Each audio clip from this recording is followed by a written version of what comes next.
Bloomberg Audio Studios. Podcasts, radio, news. Welcome back to The Deal. On today's episode, Erika Ayers Badan. She's now the CEO of Food52. You knew her in her previous job as CEO of Barstool Sports. I did, and she's a master at turning around companies. I cannot wait to hear it, but she's a great leader, great communicator, and she's on to new things. Yeah, she has got massive ambitions. She's also deep into the world of lacrosse. She played in college, and now she's on the board of the Premier Lacrosse League with our buddy Paul Rabel. So lots to talk to her about. Coming up, Erika Ayers Badan.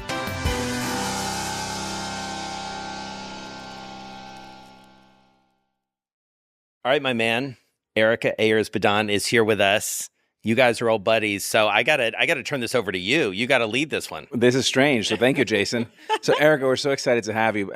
Obviously, we worked together a little bit with Barstool. Mm-hmm. I saw you firsthand, how wonderful you led with the conviction and really how much success they had under your leadership, and the growth was incredible.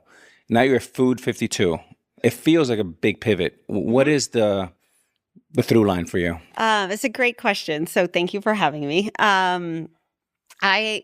I sold Barstool twice in 2023. So we sold it to Penn National, and then we bought it back for Dave Portnoy for $1. And we're going to talk about that. Yeah, I'm sure. Come September 2023, I was like, I've done everything I came to do here. Like I couldn't have dreamed that we would have had 2 exits in a year, that the company would be back with Dave. I really felt good about that because I felt like Dave was always the right steward for Barstool, and I gave what I could give and the gift of the machine while I was there. And I felt that the greatest offense to what I had done for the past almost a decade would be to stay after I was creating. And I just felt like it was offensive to everything I sacrificed to build it, that I wanted to go find a new adventure and a place where I could start and try to build something again. And so that was really the pivot.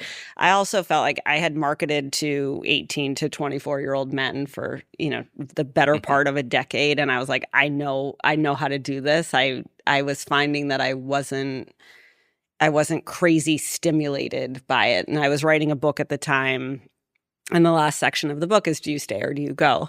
And the point where you go is when things stop scaring you. And I felt that moving into the women's space and moving into home and lifestyle and manufacturing was sufficiently scary.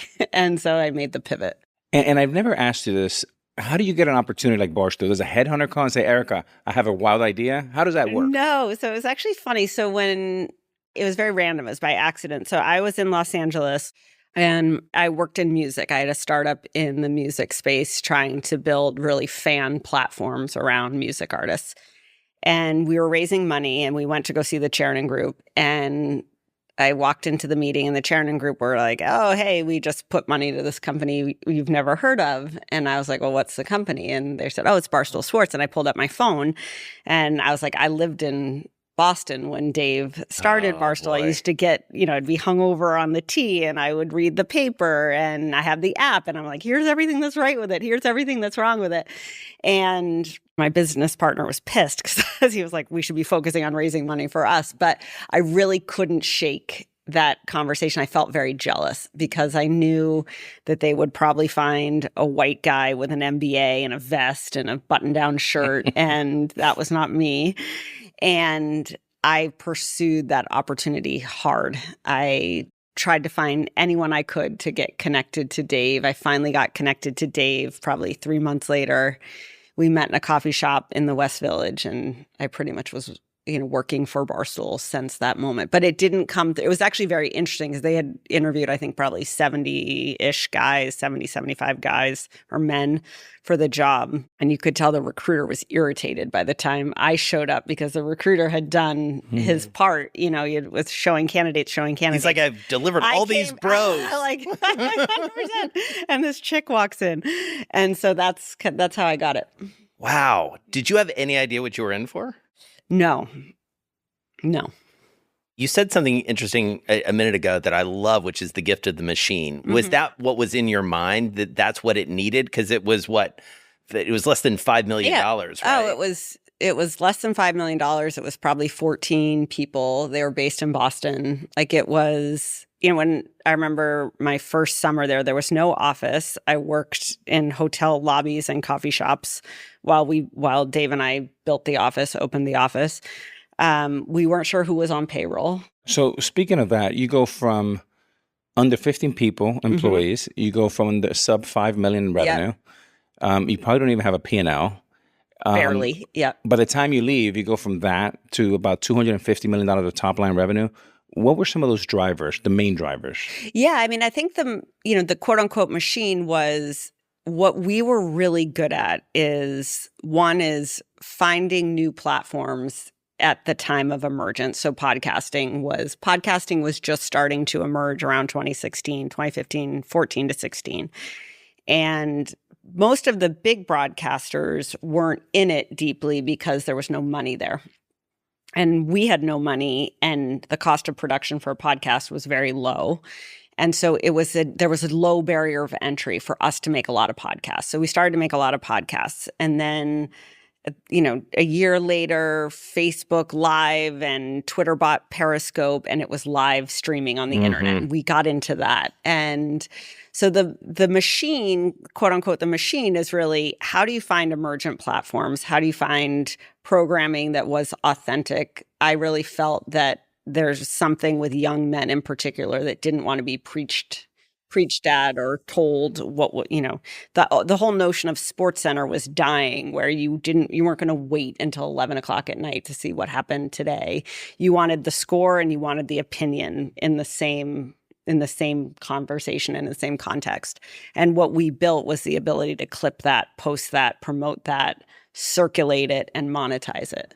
Well, and you also discovered this notion of creators at the core, right? I mean, Portnoy, and we'll talk a bit about him, I'm sure, at the center of that. But you also said about finding people, not just you found people and married them to platforms. Is that a yes, fair? We found people, and Dave is really gifted at this. Is the Dave, Gaz, like the core Barstool guys have a very good eye for talent.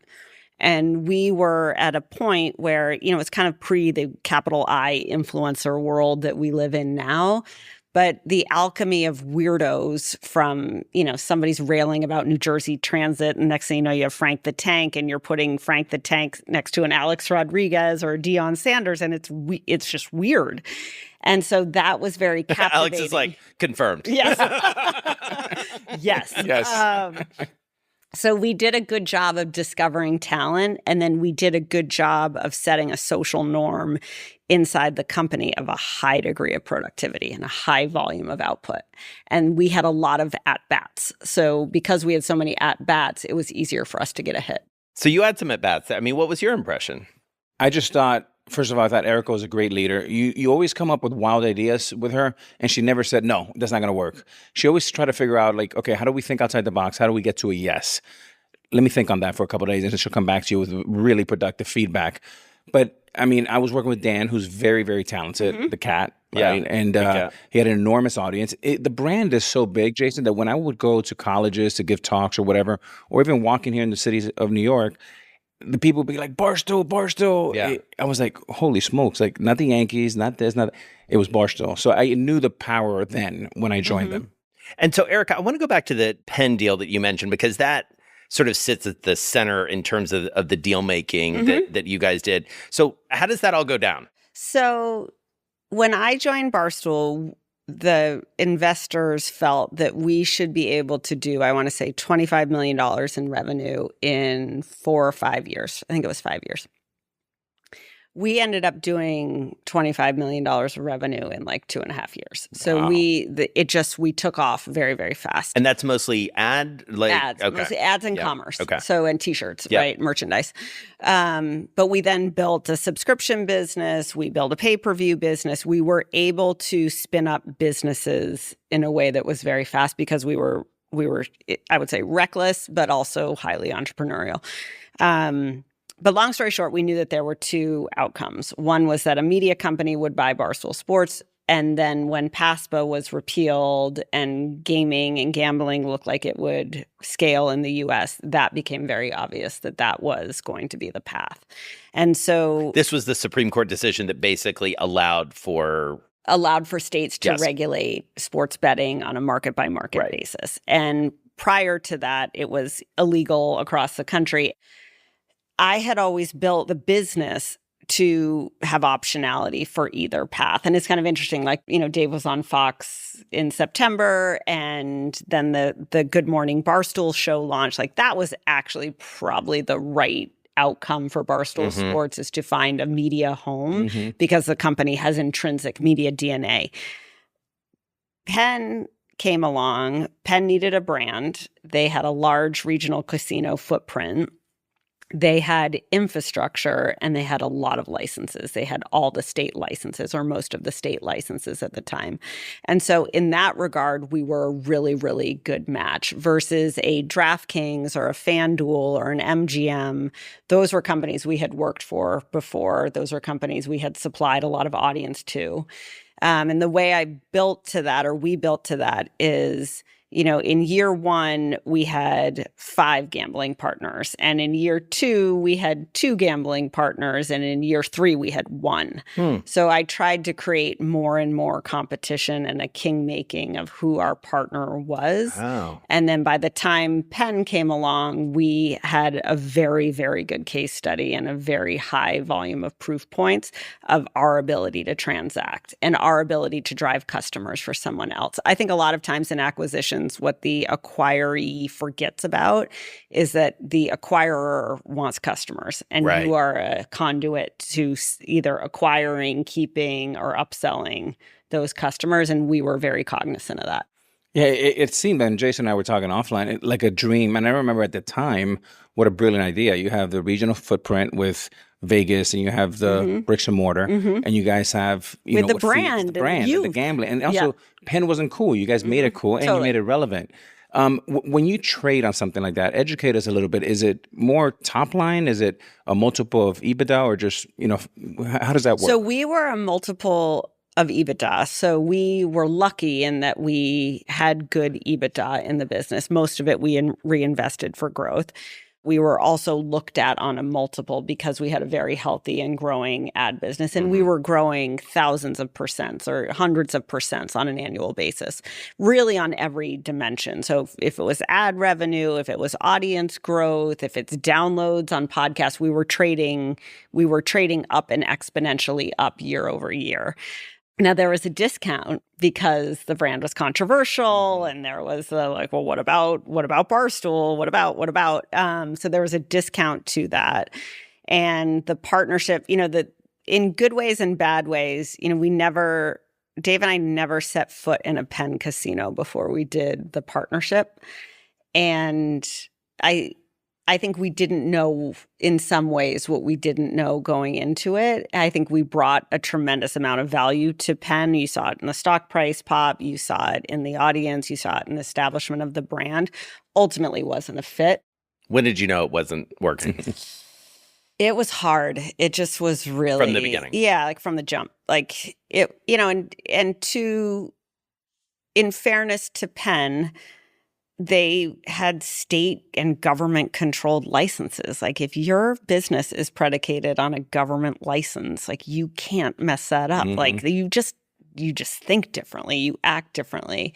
So that was really hard for us because we were more successful and most fulfilled the most audience we were getting. Right. The more audience we got, the more eyeballs we got, the more people talked about Barstool, the more people looked at us or talked about us, the better off we were. Penn was like, could you guys just be quiet? Yeah. People stop talking to you, which was so antithetical to how the company was built. The second piece of it was Penn was really a cash-driven business, right? So they collected, they were collecting coins in casinos, right? And when you collect the cash every night and you count it, you have a high degree of predictability and you have a high degree of certainty around what your revenue is on a day-to-day basis. In the media business, as you all know, like, it doesn't work that way. Right. So I felt personally I was spending a lot of time of predicting what the revenue 1 month from now was going to look like on any given Wednesday. And it just was two really different beasts. If you have a mulligan, and in hindsight, Penn never happened. Yeah. Knowing what you know now, going back, what would be the ideal, maybe 1 or 2 companies that would be the ideal buyer? Yeah, I think, I'm so grateful that Penn did happen. It changed everyone's life. It freed Barstool up to go back to being privately owned. It gave, a huge reward to the investor. Like it was a win for, most everyone in that equation. I think Fox is probably the right home for Barstool. Like always was the right one, to be honest with you. There was a hot minute we thought it was ESPN. Obviously that wasn't going to be ESPN after we had, our 1 a.m. disastrous one episode TV show. But I think Fox was right. I think DraftKings or FanDuel would have been probably a better fit with similar challenges to Penn. But I really do think from a media perspective, it would have been Fox. Yeah.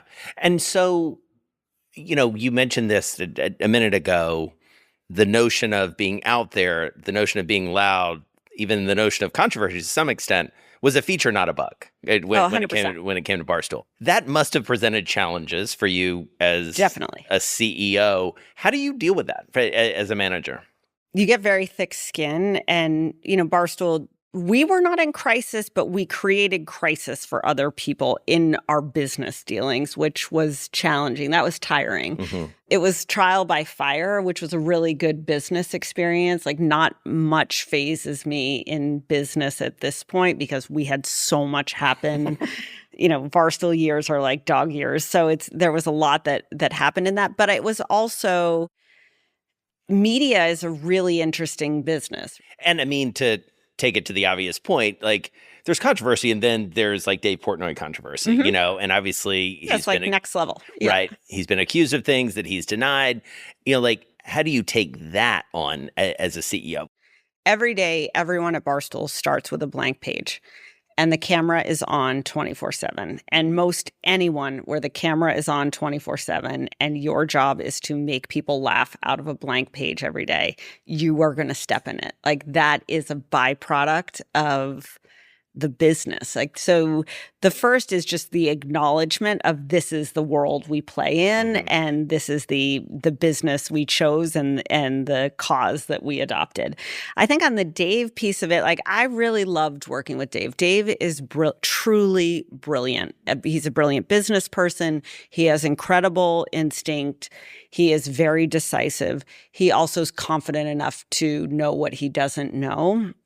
And I worked for him with him for almost a decade, and I trusted him. Like I truly trusted him on every level. And when things got tough and stuff was, thrown at him, we talked a lot about it, and it's intimate and it's personal and it's just, things people don't necessarily want to know about one another. But I also felt like he was super forthright with me. And I think he also is super forthright with his audience, and there's people who like that and there's people who don't like that. But I felt like I had really partnered with a quality person who I was going to ride or die with in that. And so, one of the things that I think we're both fascinated by is, and I've been listening to your podcast work, which is really good, in part because, when you walked in, I felt like I knew you because it is a very authentic, it feels like representation of yourself. Is that just how you've always been, or is your professional experience, has it made you that way, that you are transparent and open and like very comfortable with real talk? Oh, no, I think I've always been like that. I mean, I grew up in a locker room, so it's, I think you're just like that. College athlete. Yeah, when you're in a locker room. And I love to work. So a locker room, Alex, is where like athletes get them. Thank you. Really? He's like, I had my own. I think I've always been very curious, and I've always had a lot of energy. And I think Barstool made me more public than I would have ever been. I would not have gotten to this place on my own, I don't think. But I do feel that there is really a lack of management talent. There's a lack of authenticity. There's a lack of care for younger people at work and passion around being great at work. I think COVID kind of killed the management. It killed management. Like you stopped getting feedback. You stopped meeting with people one-on-one. You stopped learning in the hallways. And, I really believe that work is an apprenticeship. Anything I learned is because I apprenticed under great people. And to have a concept where I can talk about work, share work, laugh at work, ridicule and push people and confront things at work, I think is healthy. So Erika, Jason and I were talking a little bit a couple of weeks ago about managing talent. And you've had some tremendous talent come through Barstool. I mean, from Deion Sanders to Alex Cooper, Pat McAfee, and obviously Dan, Kat. If you had a do-over, is there anyone that you wish you could have kept if you thought a little bit more proactively, or is this the nature of doing business and people just have to move on in the next? It's so funny because I think Dave and I always used to talk about it like an athlete contract, right? Where you get a rookie and the rookie contract might not be great. Maybe it is great in rare air and a few exceptions, but you get your first contract or your first gig if you're a regular person, and it's all about how you perform in that first term. And we were very good about ripping contracts up and creating new ones. And you saw that progression with Alex Cooper in particular, because that was very public. But I don't know that there's anyone who got away. There were a lot of talent I'm glad we missed on, to be honest with you. Like, I'm more grateful for the people we passed on. I also think, it's funny, I deal with this now at work. When a talent leaves, there's a feeling, I think, of failure, of like, oh, they got away or we shouldn't let them go. But it's really like, hey, they just graduated to something bigger. And this place, we were very comfortable with Barstool being a springboard to go do other things. I think the world has changed, where when you're out on your own in the cold versus you're in a stable where there's constant promotion and cross promotion and instigation, is very hard to make it. That's very much like sports. I mean, contracts are up, they get expensive. The other part that you guys did really well is you had a great farm system and you had great scouting, whether that came from you and Dave. Yeah, there's always a new crop. Crop. And so how do you translate that? Because as I understand it, I want you to, bring us and our audience up to speed on what you're doing at Food52, because clearly talent also at the talent and content are clearly at the center of that. So what are the lessons you take? How do you approach that talent? It's food talent, essentially, rather than sports. So what's the playbook there? Talent is succession, right? So it's, how do you think about who's at the top of their game now and how do you feed the next generation of that? And that could be if you're an accountant or an FP&A guy, or you're a media person, or you work in advertising, or you work in manufacturing, whatever, it doesn't matter, you work in content. I really think about it that you've got to give talent every possible piece of ammunition you have. You have to offer something to them in the power of the parent brand. I think a lot of times, you read about this with Unwell and the Alex Earl versus the Alex Cooper of it all. It's like, what is Unwell offering to other talent outside of Alex Cooper in Unwell? Like, that's a big question. What's the value proposition? Why is someone part of this network versus another network? I think media people and media networks miss that. But so long as you give talent freedom, you have their back when they mess up, because if you're in the public eye and you're making content on a daily basis, you're going to mess up. And then 3 is the money shows up. Then you can play. Yeah. But you always need to be thinking about who's the future, who's the next generation. How do you start? Competition is so healthy. I mean, you see this in sports, like competition, whether you're in a test kitchen at Food52 or you're a fellowship of creators in my world at home and life and food, or you're part of Barstool, is a great thing.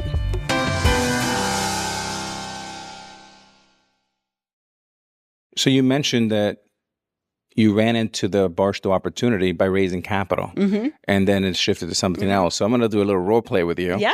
My friend Jason here, he's a CIO. He runs a family office, and he has a lot of cash. Okay. And he's looking to invest. Can you give him a pitch on why he should invest and what exactly is Food52? Oh, absolutely. So Food52 started around the same time as Glossier, and the whole era of the blog turns into a little shop, and the shop turns into a product, and the product turns into a movement, right?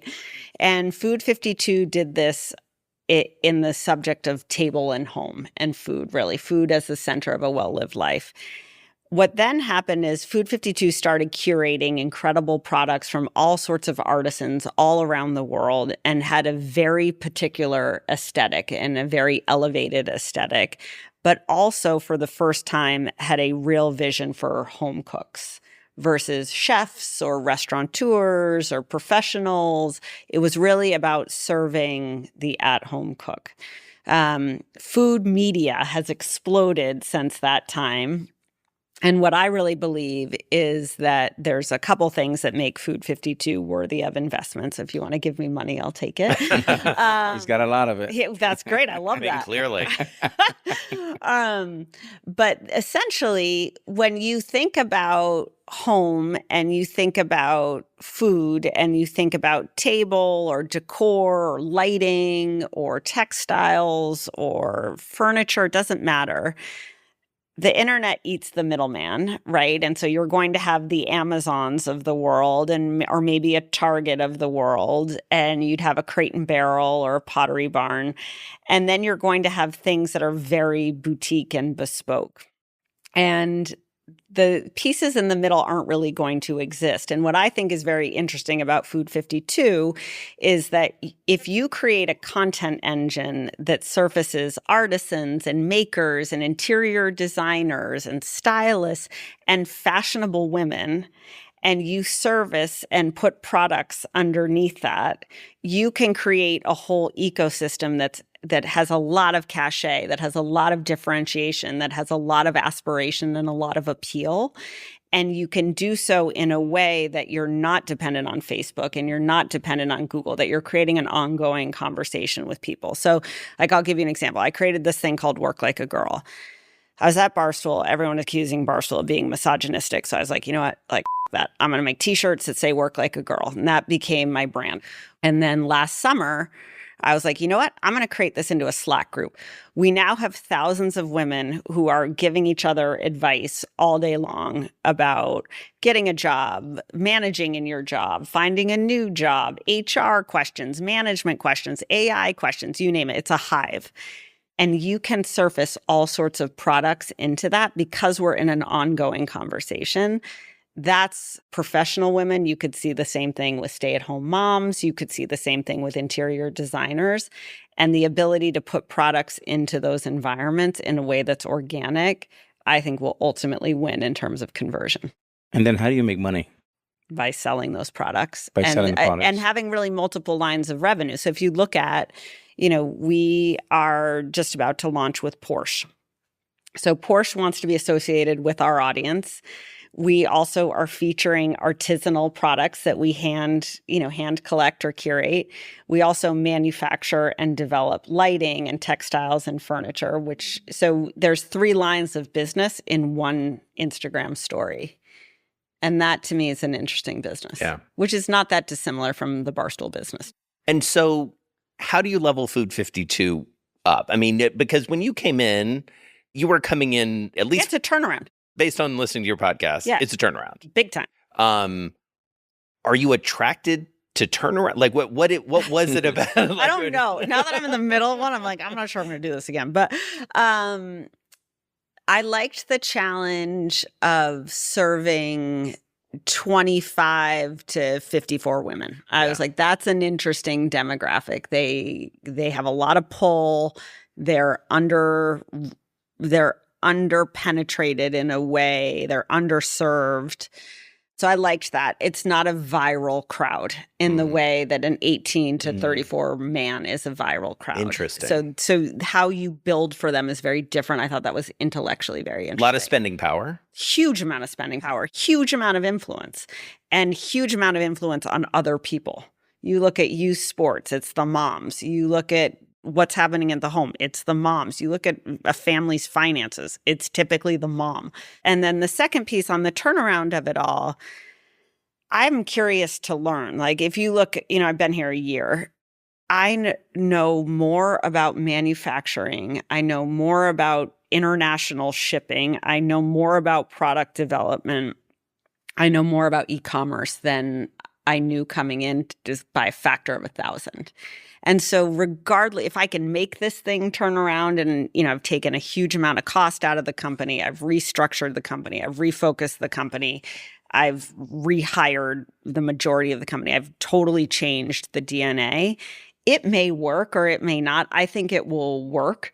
But now I know media, I know men, I know women, and I know manufacturing. And so I feel that I'm more viable because of it, because I've been able to now study different types of business, different consumers, and different business models. So Erika, you made the analogy about sports.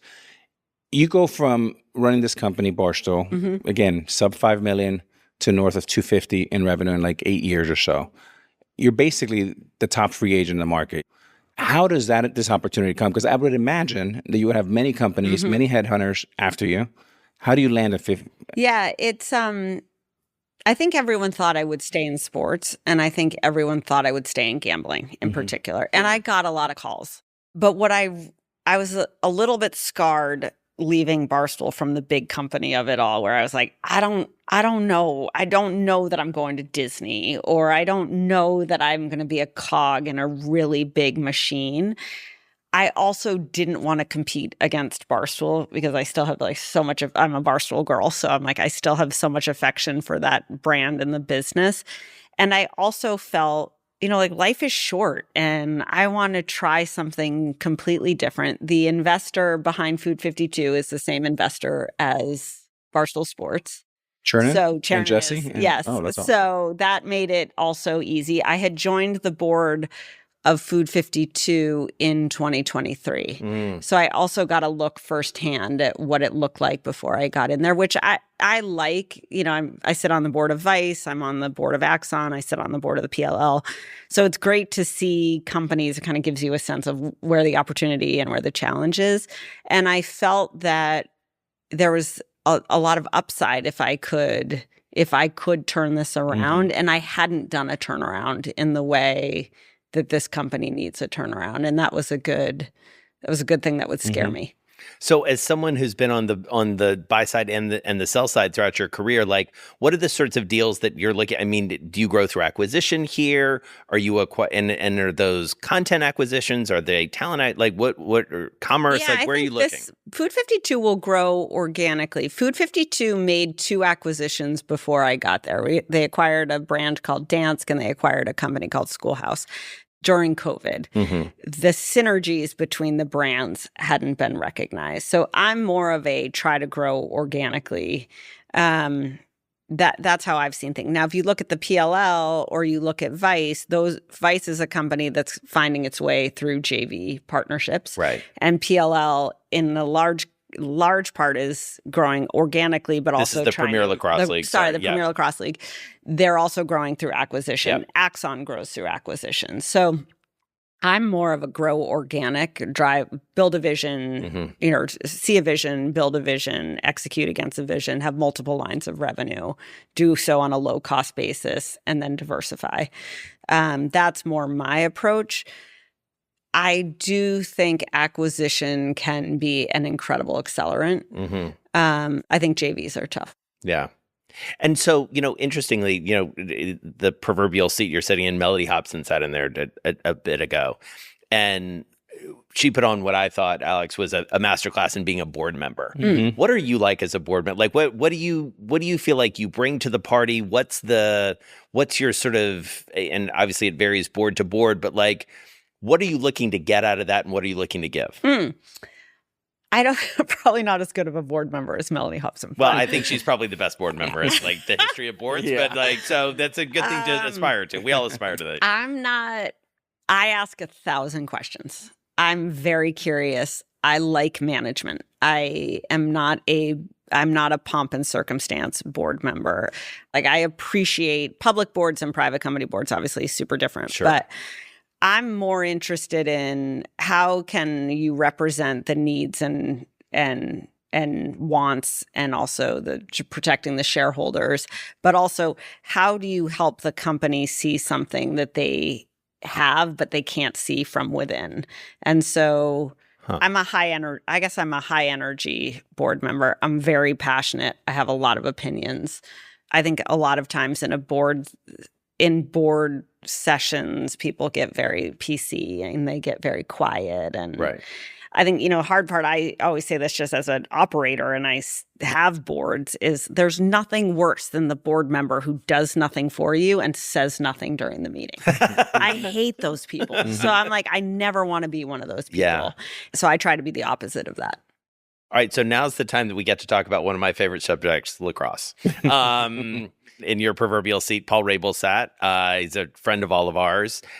You played lacrosse at Colby College very successfully. So you obviously love the game. How do you link up with Paul and Mike Rabel, his brother, who created the PLL? They have grown, as you mentioned, through acquisition.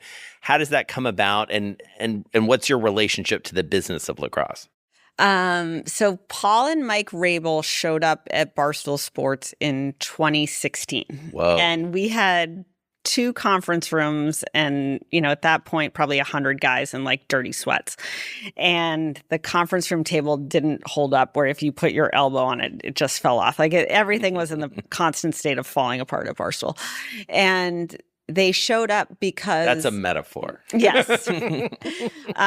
So they showed up, and Paul was playing for the MLL, which was a competitive league at the time. And I believe he had a large sponsorship with Warrior Lacrosse, which was owned by New Balance. And they were looking for advice on how they could get out of that. How could this thing be created called the PLL? Wow. And they showed up, and we were supposed to meet for a half hour. We ended up meeting for like 2.5 hours.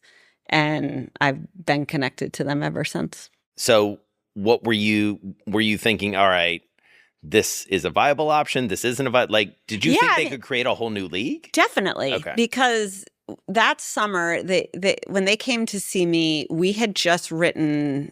Jordy, one of the Barstool guys, had just written a blog on the conditions of the MLL players, which were pretty embarrassing. My God. It was one pizza to be shared across 30 guys. They were making like negative $50 every They were game. literally going home with fans and sleeping on their couches. I mean, it was awful. So bad. It was awful.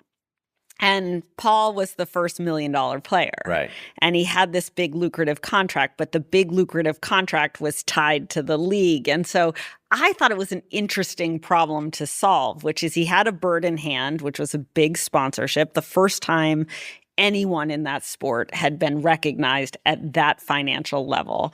And he wanted to give it up to start something new. And I thought it was very brave. I thought it was ballsy. And I also felt that, Barstool was getting really a firsthand look at sports because we were doing so much, this was early days for Barstool, not early Barstool, but early in my time at Barstool. Yeah. And we were seeing, hockey is kind of lagging. Hockey is a very insular media culture around it. Football was starting to rage, not the way it is now, but in a way that was big. Baseball was, a little sleepy. And I really felt that when I looked at the energy, you're a great example of this. The amount of money, time, and effort people will spend on their kids in lacrosse is bananas. Yes, bonkers. Bananas. Yeah. So I'm like, there's an opportunity there. Yeah. Yeah. And they've been chasing it. I mean, it is amazing. We've talked about this in the context of lacrosse. I mean, it really is like A-Rod being like, you know what? I think there's a better baseball league that I can. And you just be like, this Major League Baseball. Crazy. It's crazy to think about. Banana Savannahs. What? I love the Savannah bananas. Yeah, exactly. Really cool. But you had a lot of those ideas. I mean, that baseball should. I mean, when we were working together, baseball should be more entertaining. You've got to commingle the entertainment and the game. And they've done that. They have. They've done it. They have. And we talked about youth sports a lot on this podcast, and it's a $40 billion opportunity, and it's so fragmented. Yep. And I always go to how do we also make sure that my mom who couldn't afford big ticket items, how do we grow the sport but also make it affordable for all? 100%. I think that's going to be the rub. we have to make it because we don't That's want to it. lose great players to other sport because they can't afford it. That's just not 100%. good enough. And so how do you grow again, asking for a friend, how do you grow lacrosse? I think you have to go to the youth. Yeah. You need more kids preferring lacrosse. Lacrosse is low barrier of entry sport. You know, if you look at street lacrosse in Harlem, like perfect example. Yeah. Like it's not, if you can pick up a basketball, you can pick up a lacrosse stick and ball. Like it shouldn't be cost prohibitive. There's also been an expansion into, you know, there's now the WLL, the women's league. I would imagine as a former I'm passionate about the women's league. Yeah. And the women's lacrosse, the coolest thing about the WLL is they will be bigger stars than the men. Really? Why? Yes. Because they get it. They want it. They are captivating on camera. Charlotte North and what she does for young girls playing lacrosse is epic. And they're also new. And this is my thing for which I've been saying to Paul and Mike forever. This is what I'm like on the board is like, who is your Dennis Rodman? Yeah. Like, who's the jerk? Who's creating controversy? It's the same conversation with WNBA. Like, the more players showing color off the court in a way that's real and relatable and impassioned, the better off the sport's going to be. Well, I mean, to the point of they get it. I mean, you've seen this through the links. You know, we've seen it in college sports, especially. You think about women's college basketball and the stars that, you know, not just Caitlin, but Paige Beckers when she was at UConn, Juju Watkins at USC. I mean, these are stars in part because they have cultivated that in a much more methodical and serious way. As a job. Right. They just see they see the potential there. 100%. Now, going back to Food52, I'm curious, where do you see this in the next 3 to 5 years? In a perfect world, because we talked about Barstool. World, totally. I think in a perfect world, Food52 finds a home inside of a bigger company, and it brings the engine to bear. Yeah, and that may be something that should happen in 7 years, and or it happens in 3 years, or But I think it should be part of something bigger. And potentially, not to give any secrets away, but what type of company you think? Could be a retail company that's looking for product differentiation or is looking for category expansion or is looking for a new customer set. Or you could see, more and more media companies are looking for food and home and life content. And so they're also looking for diverse lines of revenue, and they're looking to expand e-commerce beyond affiliate. So I kind of see those two paths as opportunities for this company. So I have no doubt you're going to crush it in the next 3, 5, 7 years with Food52. I always wonder this. You're very young. Yeah, you have a lot of experience. Is there a dream job out there 5, 7 years from now that's out there that you kind of think about a little bit, but you haven't leaned into it yet? Is there one job? Oh, I think I'm going to be like a college professor. Oh, really? Yep. I think I would teach business or I would teach marketing. Yeah. I'm passionate about work like a girl. I could see doing work like a girl for a long time. I think, I was in the Middle East last winter for a Sportico conference, and it was fascinating to me. It was all men. It was very well done. And I'm like, God, if you could just create a conference for women around culture and home and lifestyle, I'm interested. That's a business I would build after this for sure. So I'm interested in that.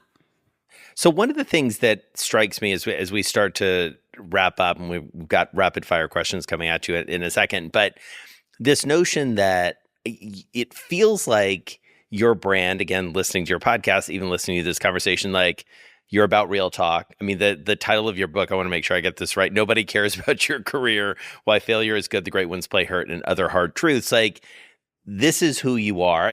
Give us some hard truths that you've learned. I mean, failure, it's all failure. The better you can be failing is the better you'll be winning. You struck out a bunch of times. It was so funny, 100%. Like, I'm fifth all time in the history of strikeouts, right? Yeah. It's cool that Reggie Jackson, my buddy's number one, but there's 4 people in the history of mankind that have struck out more. And I think that one of my small competitive advantages in business is that baseball is a game of failure. And if you fail 70% of the time, you end up in Cooperstown in the Hall of Fame. Yeah. So the ability to get up to bat with optimism after so much failure, I think is a real gift. Yeah, I wish people would put themselves out there more and younger. If you look at the percentages in baseball, they're pathetic. I mean, it's so infinitesimally small. And the reality is you're one of the greatest successes of all time. And I really think the same thing is true. It's the reps. You got to put yourself out there. You have to try. You have to take initiative.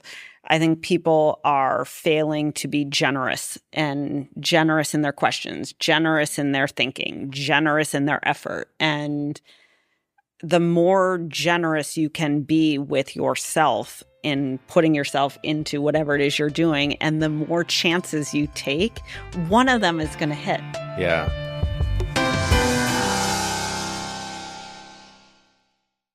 All right, we're going to go to the rapid fire now.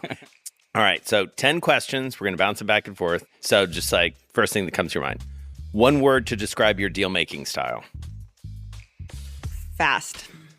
What's more important, your data or your gut? Gut. Who's your dream deal-making partner? In what way? Like in... However you take it. Who's my dream deal? I mean, Dave Portnoy. There you go. What's the best piece of advice you received on deal-making or business? That no is the second best answer to yes. What's the worst advice you've been given? Hang in there. What's your hype song before you go into a big meeting or negotiation? Ooh, this is an excellent one. I have two. One is I'm Coming Out by Diana Ross, and two is The Veldt by Deadmau5. Wow. You can only watch one sport for the rest of your life. Which one is it? Tennis. What team do you want to see win a championship more than any? Actually, if you're a tennis fan, you could say a person. Team or person? I mean, Carlos. I love Carlos. Carlos Alcaraz. Yeah. Carlitos. I mean, he's won a lot, but yeah, we love Carlitos. he's so great. You're obviously now running a food company. If you had your last meal, what would that meal be? Oh, that'd be like New Haven pizza and blueberries. Ooh, I got to try that. All right. Erika, thank you. Really, really good to spend some time with you. Thank Thank That you was so fun. much. Thank you.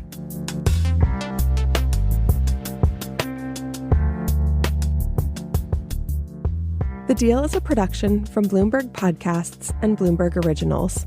The Deal is hosted by Alex Rodriguez and Jason Kelly. This show was produced by Anna Mazarakis, Stacey Wong, Lizzie Phillip, and Eden Martinez. Original music and engineering by Blake Maples. Matt Medulla was our sound operator. Our booker is Paige Keffer. David E. Ravella is our managing editor. Our executive producers are Jason Kelly, Amy Keene, Jordan Opplinger, Trey Shallowhorn, Regina Delia, Kelly LaFerrier, and Ashley Honig. Sage Bauman is our head of podcasts. Special thanks to Rachel Carnevale, Elena Sausangelis, and Nick Silva. Joshua DeVoe is our director of photography. Rubab Shakir is our creative director. Art direction is from Jacqueline Kessler. Camera operation by Suma Hussein, Ryan Cavatero, and Holly Fisher. Our gaffer is Julia Gawesky, and our grip is Emily Wolowski. Katia Vanoy is our video editor. You can listen to The Deal on Apple Podcasts, Spotify, or wherever you get your podcasts. You can also tune into the video companion on Bloomberg Originals and on Bloomberg TV. Thanks for listening.